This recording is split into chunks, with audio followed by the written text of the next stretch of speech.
Supreme കോടതി ഉത്തരവിനെ തുടർന്ന് തെരഞ്ഞെടുപ്പ് ബോണ്ട് വിവരങ്ങൾ കൈമാറി SBI. എല്ലാ വിവരങ്ങളും തെരഞ്ഞെടുപ്പ് കമ്മീഷന് കൈമാറി. എന്നാൽ വിഷയത്തിൽ അസാധാരണ നീക്കവുമായി സുപ്രീം കോടതി ബാർ അസോസിയേഷൻ രംഗത്തെത്തിയിരിക്കുന്നു. സുപ്രീം കോടതി വിധിയിൽ രാഷ്ട്രപതി പരിശോധന നടത്തണമെന്നാവശ്യപ്പെട്ട് ബാർ അസോസിയേഷൻ അധ്യക്ഷൻ രാഷ്ട്രപതി ദ്രൗപദി മുർമുവിന് കത്തെഴുതി. അച്യുതൻ വിവരങ്ങളുമായി. അച്യുതൻ, കൃത്യം സമയം അവസാനിക്കുന്ന സമയത്ത് തന്നെ SBI ഈ കോടതി പറഞ്ഞതുപോലെ എല്ലാ വിവരങ്ങളും സമർപ്പിച്ചിരിക്കുന്നു എന്നതാണോ? ഇനിയിപ്പോൾ വെള്ളിയാഴ്ച അത് തെരഞ്ഞെടുപ്പ് കമ്മീഷൻ വെബ്സൈറ്റിൽ പ്രസിദ്ധീകരിക്കണം എന്നതാണല്ലോ കോടതി നിർദ്ദേശം.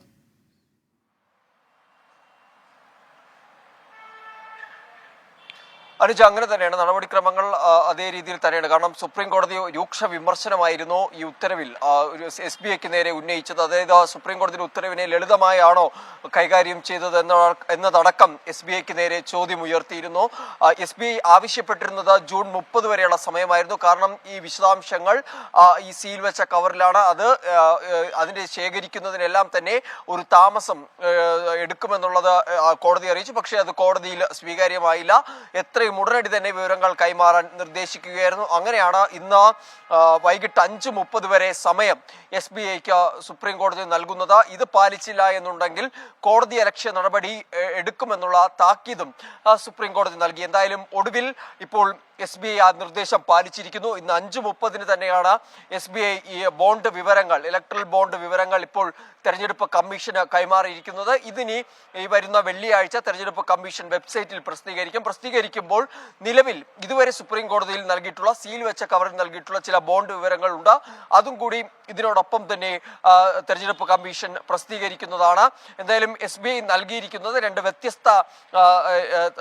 വ്യത്യസ്ത രീതിയിലാണ് രേഖകൾ കൈമാറിയിരിക്കുന്നത്. അതിൽ ഒന്നിൽ ഒരു പകർപ്പിൽ വരുന്നത് ബോണ്ട് നൽകിയവരുടെ പേര് വിവരങ്ങളും ഒപ്പം അത് എത്ര തുകയാണെന്നുള്ളതും, മറ്റൊന്നിൽ ഏതൊക്കെ പാർട്ടി എത്ര രൂപ സ്വീകരിച്ചു എന്നുള്ളതും. പക്ഷെ ഇതിൽ വരുന്ന മറ്റൊരു പ്രധാന കാര്യം എന്നുള്ളത് ഒരു മാച്ചിങ് ഇതിൽ എന്തായാലും നടക്കില്ല. അതായത് ഒരാൾ എത്ര രൂപ ഏത് പാർട്ടിക്ക് നൽകി എന്നുള്ള മാച്ചിങ് എന്തായാലും ഈ ഒരു ഇതിൽ പ്രകടമാകില്ല. പകരം ഈ പറഞ്ഞ ബോണ്ട് വിശദാംശങ്ങളും ഒപ്പം ഏതൊക്കെ പാർട്ടി എത്ര രൂപ സ്വീകരിച്ചു എന്നുള്ളതും വ്യക്തമാകുന്നതാണ്. എന്തായാലും സുപ്രീം കോടതിയുടെ രൂക്ഷ വിമർശനങ്ങൾക്ക് ഒടുവിലാണ് SBI നിർദ്ദേശം പാലിച്ചിരിക്കുന്നത്. നേരത്തെ 6-ാം തീയതി മാർച്ച് 6-നായിരുന്നു വിവരങ്ങൾ കൈമാറാൻ ഈ ഇലക്ട്രൽ ബോണ്ട് വിധിയിൽ.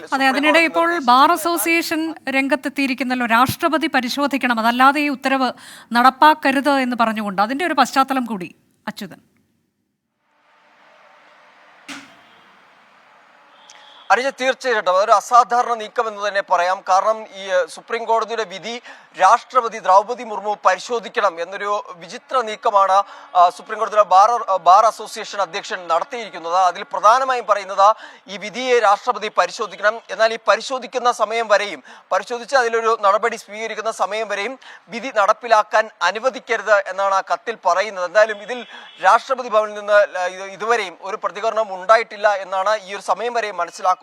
പക്ഷേ ഒരു അസാധാരണ നീക്കം എന്ന് തന്നെയാണ് ഇതിനെ വിലയിരുത്തേണ്ടത്. എത്രത്തോളം രാഷ്ട്രപതി ഈ ഒരു ആവശ്യം സ്വീകരിക്കുമെന്നുള്ളതും കൂടി കാത്തിരുന്ന് കാണേണ്ടതാണ്. പക്ഷേ എന്തായാലും അത്തരം നീക്കങ്ങൾ നടക്കുന്നുണ്ട്. ഇതിനിടയിലാണ് SBI സുപ്രീം കോടതിയുടെ നിർദ്ദേശം അനുസരിച്ചുകൊണ്ട് ഈ വിവരങ്ങൾ ഇപ്പോൾ കൈമാറിയിരിക്കുന്നത്. പ്രവൃത്തി സമയം അവസാനിക്കുന്ന ആ കൃത്യസമയത്ത് തന്നെ കൃത്യം 5:30 SBI ഇലക്ട്രൽ ബോണ്ടുമായി ബന്ധപ്പെട്ട മുഴുവൻ വിവരങ്ങളും സുപ്രീം കോടതിക്ക് കൈമാറി. വെള്ളിയാഴ്ച അത് വെബ്സൈറ്റിൽ പ്രസിദ്ധീകരിക്കണമെന്നതാണ് തെരഞ്ഞെടുപ്പ് കമ്മീഷന് സുപ്രീം കോടതി നൽകിയിരിക്കുന്ന നിർദ്ദേശം.